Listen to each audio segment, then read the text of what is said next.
nuk gjykojnë opozitën pse denoncon problemet e vendit. Ata kërkojnë standarde demokratike, kërkojnë zgjedhje të lira, kërkojnë shtet ligjor, kërkojnë institucione që t'i shërbejnë qytetarëve dhe jo pushtetit.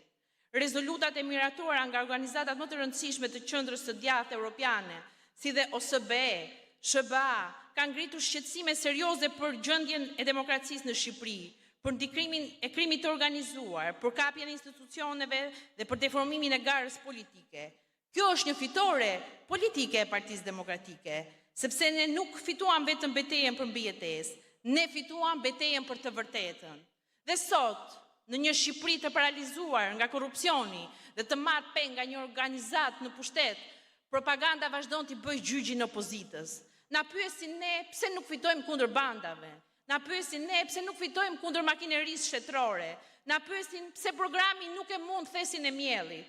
Na pyesin pse nuk jemi më të fortë se ata që blejnë vota, kërcënojnë administratën dhe deformojnë vullnetin e qytetarëve.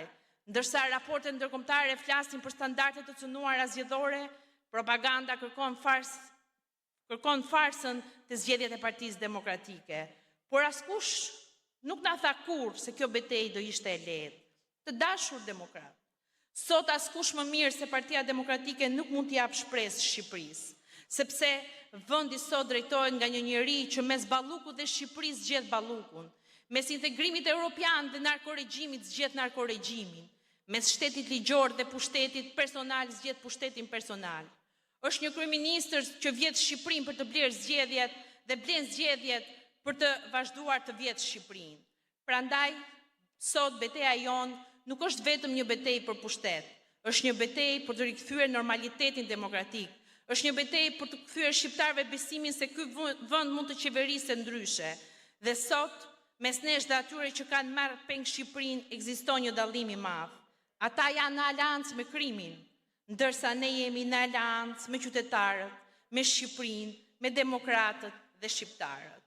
Me burrin që rrëzoi një regjim, me liderin që antarsoi Shqipërinë në NATO, me njeriun që liberalizoi vizat, me patriotin që afroi më shumë se kushdo tjetër Shqipërinë me Kosovën, me kryeministrin që dyfishoi pagat dhe pensionet, dhe me misionarin të cilit demokratët i dhanë sërish besimin e tyre për të udhëhequr betejën finale kundër këtij regjimi.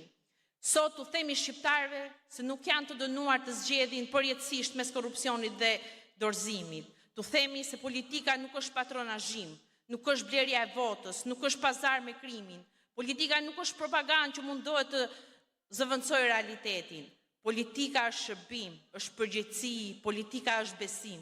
Dhe Partia Demokratike ka detyrimin historik t'ia rikthejë këtë vlerë Shqipërisë.